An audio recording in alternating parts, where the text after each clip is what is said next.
मेरी best friend और मैं बहामास गए थे और वहाँ हमें ख़राब मौसम का सामना करना पड़ा। क्योंकि हम बोर हो रहे थे इसलिए हार्पर मुझे एक टैनिंग सैलून में ले गई जो एक बाजार के पीछे बनी छोटी सी गली के अंदर था। वो सैलून बहुत ही पुराना था और उसे मरम्मत की सख्त ज़रूरत थी। जैसे ही हम अंदर घुसे तो वो बिल्कुल खाली था और हम वहाँ के मालिक को तलाश करते हुए इधर उधर देखते रहे। हेलो, क्या यहाँ कोई है? हार्पर ने आवाज़ लगाई लेकिन किसी ने जवाब नहीं दिया। हम उस दुकान को देख रहे थे कि अचानक मुझे अपनी गर्दन पर किसी के सांस लेने का एहसास हुआ। आपका स्वागत है। आ! इस अजीब से आदमी को अचानक वहां देखकर मैं चौंक गई और पीछे हट गई। उस आदमी ने मुस्कुराकर कहा, मैं आपको डराना नहीं चाहता था मैडम। सनराइज टैनिंग सैलून में आपका स्वागत है। तो क्या ये तुम्हारी दुकान है? जी मैडम, क्या आप अपॉइंटमेंट के लिए आए हैं? हाँ, मेरी दोस्त और मेरे लिए। बहुत अच्छा, बहुत अच्छा। क्या मैं पूछ सकता हूँ कि आप कहाँ से हैं? कैलिफोर्निया। क्यों? ऐसे ही अपनी जानकारी के लिए। मेरे साथ आइए प्लीज। वो आदमी हमारे साथ पूरे रास्ते तक चलने लगा। हार्पर और मैंने एक दूसरे को परेशान नजरों से देखा। मुझे ये आदमी बिल्कुल ठीक नहीं लग रहा। तो हम कौन सा इसके साथ यहाँ डेट पर आए हैं? छोड़ना। हमेशा की तरह हार्पर ने मुझे चुप करवा दिया और वो आदमी हमें एक कमरे में ले गया। उसने दरवाजा खोला और इशारा करते हुए हमें अंदर जाने को कहा। यहाँ इस कमरे में टैनिंग बेड्स हैं। क्या आप इन्हें इस्तेमाल करना जानती हैं? हाँ। बहुत बढ़िया, बहुत बढ़िया। तो फिर आप अपना मनपसंद टेम्परेचर सेट कीजिए, ढक्कन बंद कीजिए और आपको ऐसा लगेगा जैसे आपको सूरज की गर्मी मिल रही है। उस कमरे में आमने सामने 2 टैनिंग बेड लगे हुए थे। शुक्र है, ये कहते हुए हार्पर ने अपने बाल बांधे और अपनी बिकिनी पहनकर एक टैनिंग बेड पर लेट गई। मुझे अभी भी हर चीज पर शक हो रहा था, इसलिए मैंने तय किया कि मैं पहले बाहर रुककर नजर रखूंगी और हार्पर का इंतजार करूंगी। मुझे नहीं पता कि मुझे वो सब ठीक क्यों नहीं लग रहा था। जैसे ही हार्पर ने बेड का ढक्कन बंद किया, कमरे में धुआं ही धुआं फैल गया। ओह माय गॉड, ये क्या है? ये क्या हो रहा है? मैं भागते हुए हार्पर के टैनिंग बेड की तरफ गई और मैंने ढक्कन उठाया, लेकिन तब तक कमरे में धुआं फैल चुका था। मैं बुरी तरह खांसने लगी। उस धुएं की वजह से मेरी आंखें और नाक जलने लगे। धीरे धीरे मेरा सर भारी होने लगा। मुझे फौरन एहसास हो गया कि यह सब एक चाल थी। हार्पर पहले ही बेहोश हो गई थी क्योंकि उसने बहुत ही नजदीक से गैस को सूंघा था और अब मैं भी खुद पर काबू नहीं कर पा रही थी। मैंने अपने हाथ से अपना मुंह दबाकर बहुत कोशिश करी कि मैं ज्यादा गैस ना सूंघूं। मेरी टांगें कांपने लगी और मैं जमीन पर गिर गई, लेकिन मैं अब तक बेहोश नहीं हुई थी।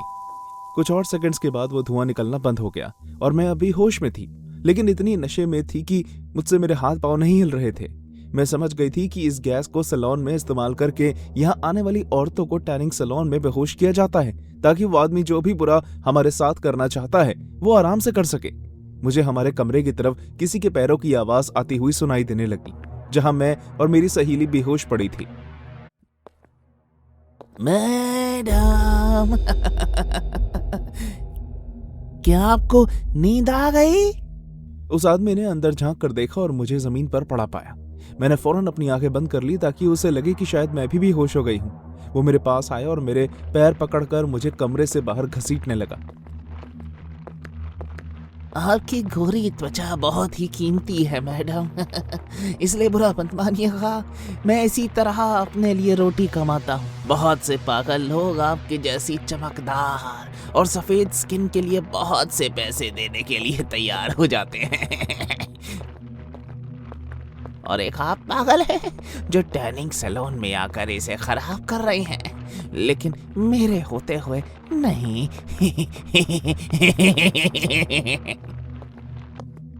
वो आदमी बिल्कुल साइको था। वो ये सब मुझे कहता रहा, ये सोचकर कि शायद मुझे कुछ सुनाई नहीं दे रहा। हॉलवे के पूरे रास्ते मुझे धकेलने के बाद वो काउंटर पर आकर रुक गया। ये सोचकर कि अब मेरे पास अच्छा मौका है, मैंने कोने से एक मेटल का वास उठाया और बेहोशी की हालत में खुद को संभालते हुए उसके पास पहुंची। मेरी एक टांग सो गई थी, इसलिए उस आदमी तक मैं लंगड़ा लंगड़ा कर पहुंची ताकि मैं उसके सर पर जोर से वार कर सकूं। हेलो फिलिस्टीन। हार्पर, मुझे लगा तुम भी बेहोश हो गई हो। नहीं, मैं नहीं हुई थी, मैं बस अपनी सांस रोक कर बैठी थी। मैं उसकी बात सुनकर पूरी तरह हैरान हो गई। हार्पर ठीक मेरे पीछे मेटल की एक रॉड लेकर खड़ी हुई थी। वो आदमी भी मुझे ढूंढता हुआ पीछे मुड़ा और उसने हार्पर को खड़ा पाया। मैंने तुम्हें इसलिए पैसे नहीं दिए थे या मैं इतनी दूर से इसलिए नहीं आई थी कि तुम इस चुड़ैल को यहां से जाने दो? आखिर तुम कर क्या रहे हो?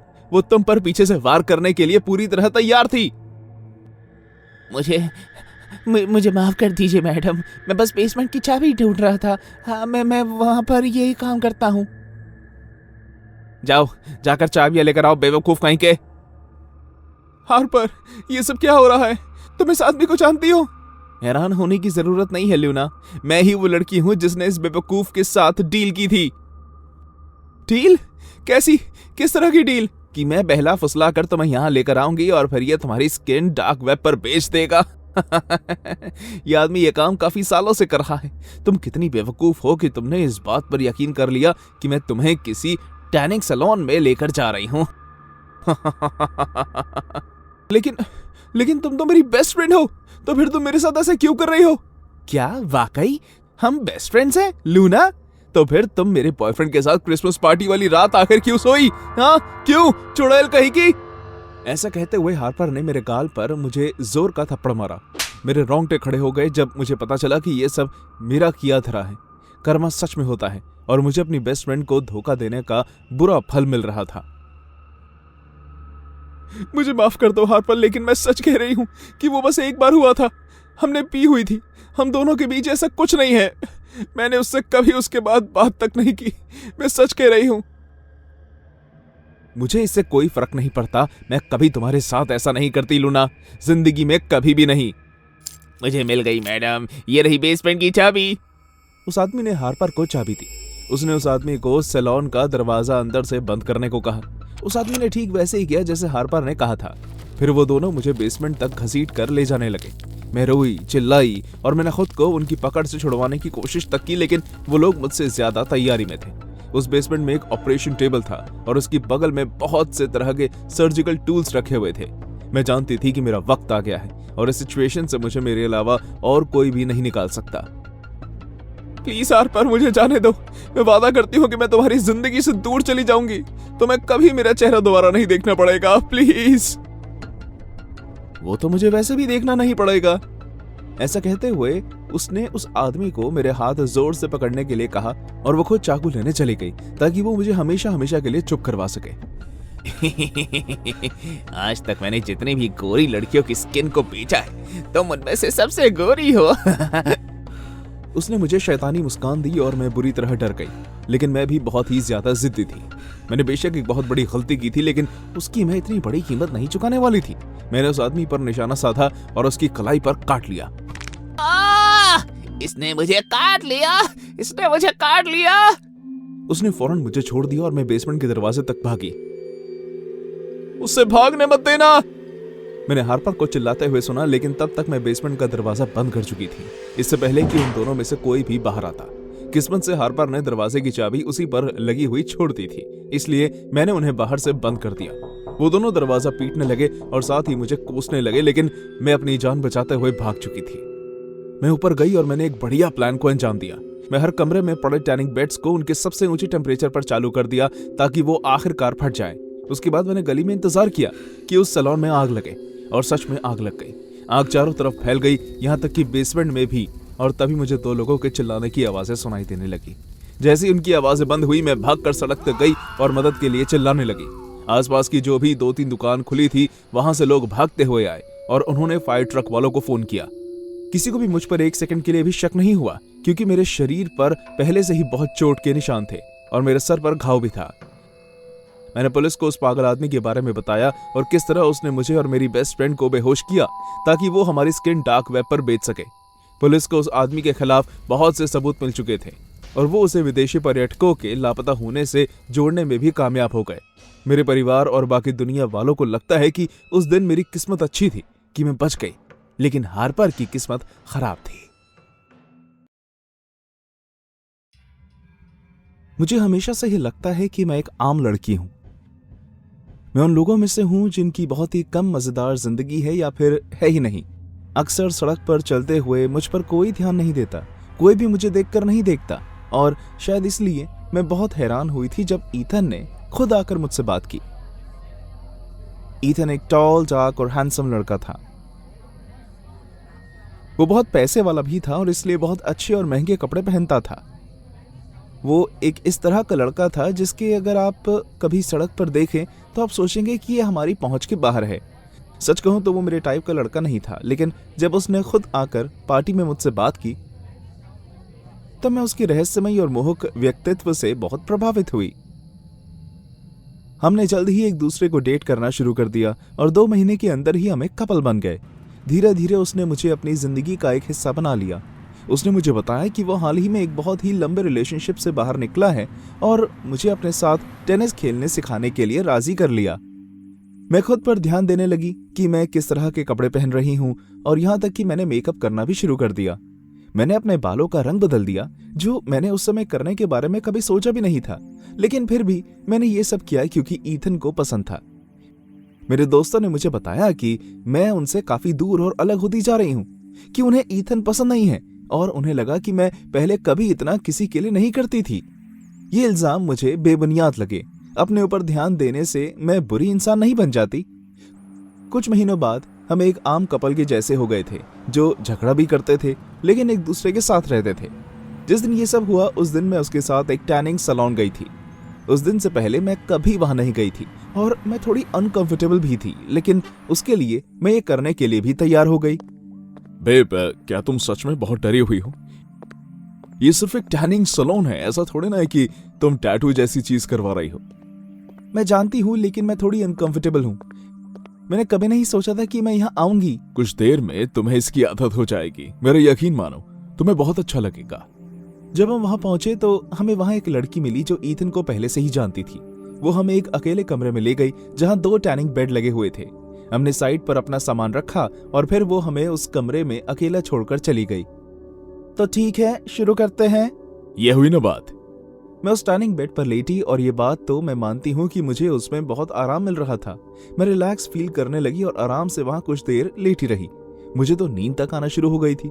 जैसे ही मैं आराम कर रही थी मुझे याद आया कि आज मेरे कजन का जन्मदिन है, इसलिए मैं उस बेड से उठी और उसे एक मैसेज करके आने के बारे में सोचा। अपना फोन उठाने के बाद और मैसेज करने के बाद मैंने देखा कि मेरी बेस्ट फ्रेंड ने मुझे कुछ भेजा हुआ था और उत्साह में मैंने उसे खोला। जब मैंने उसका मैसेज पढ़ा और उसकी भेजी हुई फोटो देखी तो मेरा खून खौलने लगा। गुस्से में मैंने ईथन के बेड को खटखटाया और जब वो बाहर आया तो मैंने उससे साफ साफ पूछ लिया, क्या हुआ बेब? ये क्या बकवास है ईथन? शांत हो जाओ। मैंने पूछा क्या है ये सब? ये मेरी पिछली गर्लफ्रेंड लिंडा है, क्या हुआ इसमें? इसमें क्या हुआ? तुम एक नंबर के घटिया आदमी हो। तुमने मुझसे मेरे बाल डाई करवाए जो उसके जैसे दिखते हैं, उसी के जैसे कपड़े पहनने को कहा और उसी के जैसे मेकअप करने को भी। लिंडा, तुम गलत समझ रही हो, ये सब बस एक इत्तेफाक है। इत्तेफाक? वो एक टेनिस इंस्ट्रक्टर है ईथन, और जब तुम पहली बार मुझे वहां लेने गए थे तो तुम्हें टेनिस खेलना तक नहीं आता था। चिल्लाना बंद करो, तुम मुझे शर्मिंदा कर दोगी। तुम्हें शर्मिंदा कर दूंगी? तुम सिर्फ और सिर्फ इसलिए मेरे साथ थे क्योंकि मैं कुछ तुम्हारी पिछली गर्लफ्रेंड की जैसे दिखती थी। तुम पागल हो, इसलिए तुम्हें मेरी किसी चीज में कभी कोई दिलचस्पी थी ही नहीं। तुम्हें लगता है कि मैं कोई खाली बर्तन हूं जिसे तुम जैसे चाहोगे वैसे घुमा दोगे। ईथन का शांत स्वभाव अचानक से बदल गया। मेरी उम्मीद से परे उसने अपने एक हाथ से मेरा गला पकड़ा और मुझे गुस्से में बात करने लगा, कुछ इस तरह जैसे उसे मैं पहले कभी नहीं देखा था। नहीं लिंडा, तुम कोई खाली बर्तन नहीं हो।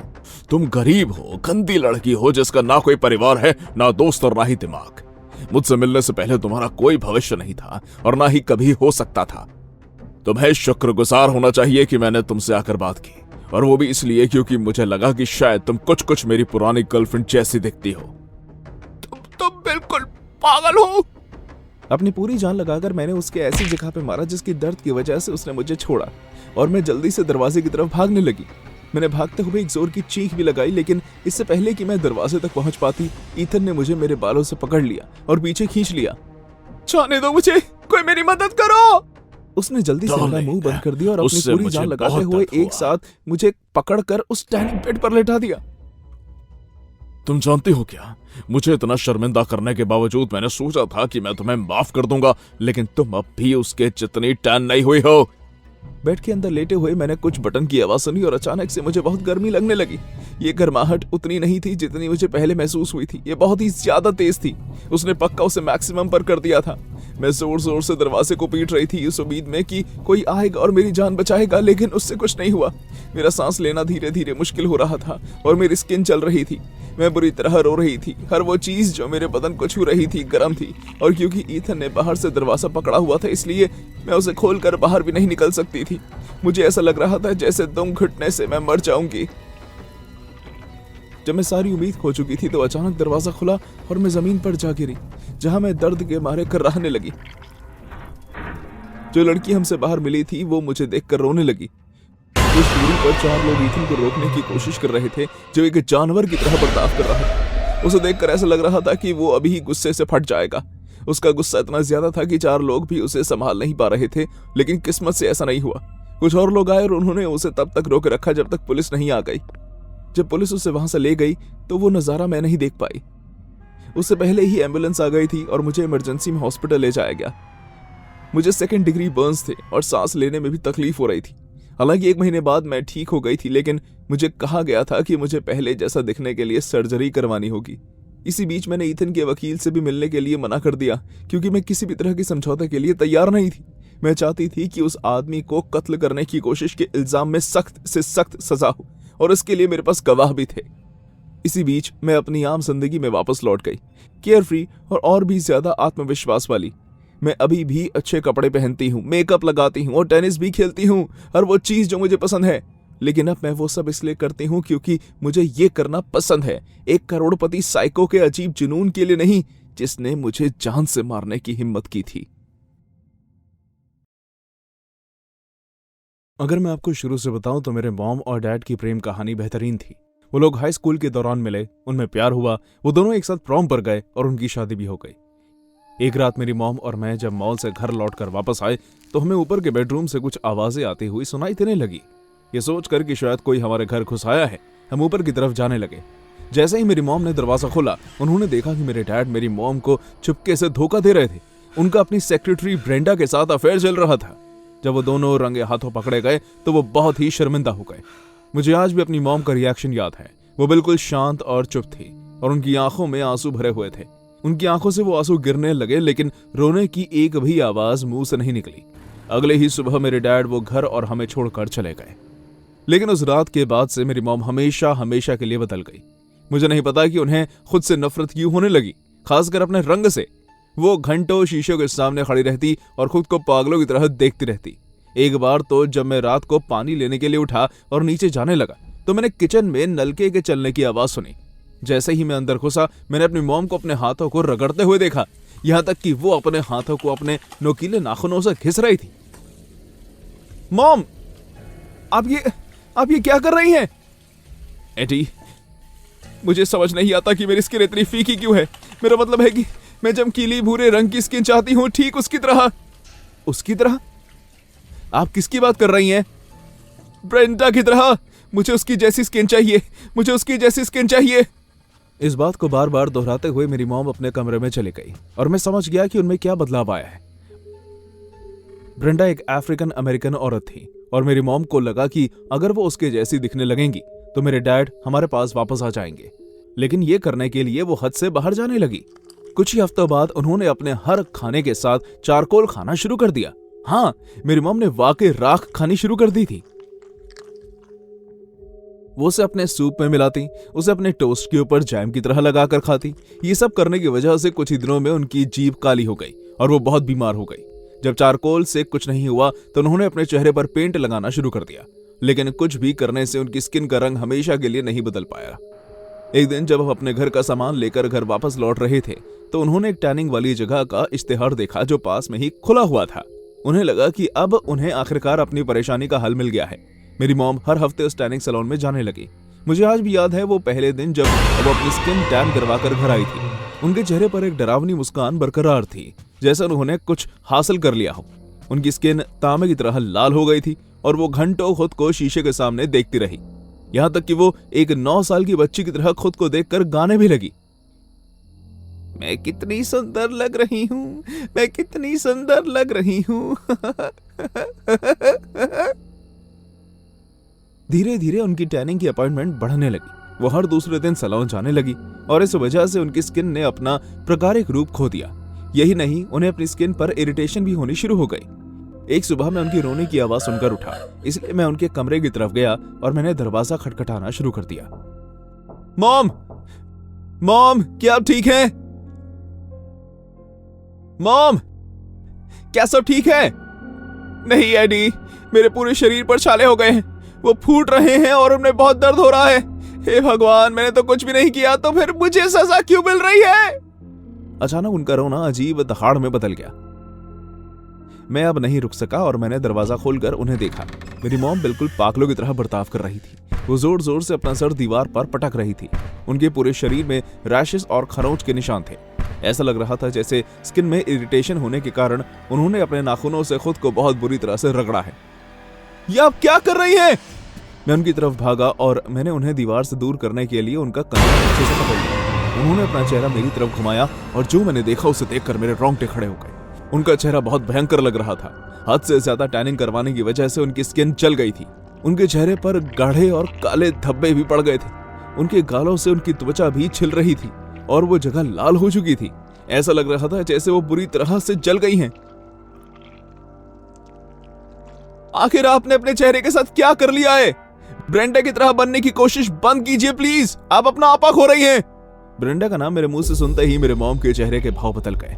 उनकी आंखों में गुस्सा भर आया और वो बिना कुछ खाए या पलके झपकाए मेरी तरफ देखती रही। उनके इस भाव से और डर कर मैंने फिर चिल्लाना शुरू कर दिया। क्या? बात कीजिए मुझसे। उस आदमी की वजह से ऐसा बर्ताव मत करिए जिसने कभी आपकी कदर नहीं की। मेरे मॉम ने ये बात सुनते ही मेरे मुंह पर जोर का एक थप्पड़ मार दिया। चुप रहो, अपने डैड के बारे में इस तरह बात मत करो। हम हाई स्कूल के प्रेमी हैं। मैं उनकी जिंदगी में आई पहली लड़की हूँ। तुम कुछ नहीं जानते एडी, वो मुझसे सबसे ज्यादा प्यार करते हैं। वो बस थोड़े बहक गए हैं क्योंकि वो चुड़ैल ब्रेंडा उन्हें चला रही है। मैं उसे सबक सिखा कर ही रहूंगी। ऐसा कहते हुए उन्होंने अपना कोट उठाया और घर से निकल गई। मैं वहीं खड़ा रहा। मैं हैरान था और अंदर से टूटा हुआ भी। मैं देख सकता था कि मेरा परिवार खत्म हो रहा था। जब से मैं छोटा था मेरी मॉम ने मुझ पर हाथ तक नहीं उठाया था। अगर मेरे डैड मुझे डांट भी देते तो वही एक लौता इंसान हुआ करती थी जो मुझे प्यार करती थी और मेरा ख्याल रखती थी। लेकिन उस दिन उन्होंने मुझ पर हाथ उठाया और उसका उन्हें कोई अफसोस भी नहीं था। उनकी मेरे डैड की गर्लफ्रेंड के लिए नफरत इतनी बढ़ गई थी कि वो पूरी तरह बदल चुकी थी। इस बात से बिखर कर मैं खुद को बेहतर महसूस करवाने के लिए बाइक लेकर निकल गया। मैंने तय कर लिया कि मैं तब तक घर नहीं जाऊंगा जब तक मेरी मॉम मुझे फोन नहीं करती। लेकिन ऐसा नहीं हुआ। जब रात के करीब 11 बज रहे थे तो मैं घर लौट कर आ गया। जैसे ही मैं घर के अंदर घुसा मुझे मिट्टी के तेल की बदबू आने लगी। मॉम, आखिर अब आप क्या कर रही हैं? मुझे एहसास हुआ कि वो बदबू बेसमेंट से आ रही थी। मैं सीढ़ियों से भागते हुए नीचे गया और जो देखा उसके बाद हक्का बक्का रह गया। ब्रेंडा एक कुर्सी से बंधी हुई थी और मेरी मॉम उस पर मिट्टी का तेल छिड़क रही थी। वो उस जहरीले तेल की बौछार उस पर कर रही थी। प्लीज मुझे जाने दो, मैं वादा करती हूँ मैं तुम्हारे पति को छोड़ दूंगी और तुम मुझे फिर कभी नहीं देखोगी। इन सब बातों का वक्त अब निकल चुका है ब्रेंडा। तुम मेरी जिंदगी बर्बाद कर चुकी हो और अब बदले का वक्त है। ये आप क्या कर रही हैं? मॉम, बाहर निकल जाओ यहाँ से एडी। अब मुझे रोकने की कोशिश भी मत करना। इस चुड़ैल ने हमारा घर खराब कर दिया है। मैं अपना बदला लेकर रहूंगी। उन्होंने ब्रेंडा की आंख पर जोर से मुक्का मारा। ब्रेंडा ने रोना शुरू कर दिया, लेकिन मेरी मॉम उसको इस तरह के हाल में देखकर बहुत खुश हो रही थी। उन्होंने एक लाइटर निकाला और कहा, अब तुम कुछ ही देर में राख का एक ढेर बन जाओगी। मुझे तुमसे नफरत है ब्रेंडा, और मुझे तुम्हारी स्किन के रंग से भी नफरत है। मैं तुम्हें जान से मार डालूंगी और फिर मेरा प्यार मेरे पास लौट कर आ जाएगा। सब कुछ ठीक हो जाएगा। नहीं, रुक जाओ। मैं जल्दी से भागकर उनके पास गया और उनके हाथ से लाइटर छीनने की कोशिश करने लगा। मेरी मॉम चिल्लाती रही, जाने दो मुझे एडी, ये चुड़ैल आज मेरे हाथों से मरने वाली है। जाने दो मुझे। भगवान के लिए पागलपन बंद कीजिए मॉम, अब बस बहुत हुआ। हम एक दूसरे से मुकाबला करते रहे। मेरी मॉम ने पूरी जान लगा दी कि वो मुझसे अपने हाथ छुड़वा पाए, लेकिन मैं जल्द ही लाइटर उनके हाथ से छीन लिया और तभी मैंने पुलिस की गाड़ी के सायरन की आवाज अपने घर के बाहर से आते हुए सुनी। मेरे डैड 2 पुलिस वालों के साथ बेसमेंट में आए। सब ये देखकर सब खुश थे कि ब्रेंडा जिंदा थी और मेरी मॉम भी कातिल नहीं थी। पुलिस ने मेरी मॉम को गिरफ्तार कर लिया और ब्रेंडा को बचा लिया था। हालांकि मैंने अपने डैड की गर्लफ्रेंड को बचा लिया था, लेकिन मैं अपनी मॉम को नहीं बचा पाया था। मॉम पर बहुत सारे इल्जाम लग चुके थे, जैसे कि अगवा करना, कत्ल करने की कोशिश करना, और ये सब देखने के बाद कोर्ट ने उन्हें पागल खाने भेजने का फैसला किया। ब्रेंडा देश छोड़कर चली गई और मेरे डैड भी उसके साथ चले गए। मैं समझ गया था कि आप कभी भी किसी को जबरदस्ती किसी को अपने से प्यार करने के लिए या आपका ख्याल करने के लिए मजबूर नहीं कर सकते। मैं हर हफ्ते अपनी मॉम से पागल खाने में मिलने जाता हूँ। वो पहले से भी ज्यादा पागल हो गई हैं। वो अपनी उस छोटी सी जगह में ही चलती रहती हैं, अपना सर खुजाती रहती हैं और अपने हाथ पांव देखती रहती हैं। जबरदस्ती अपनी स्किन को रगड़ती हैं, जैसे कि वो अपने शरीर से निकलना चाहती हों।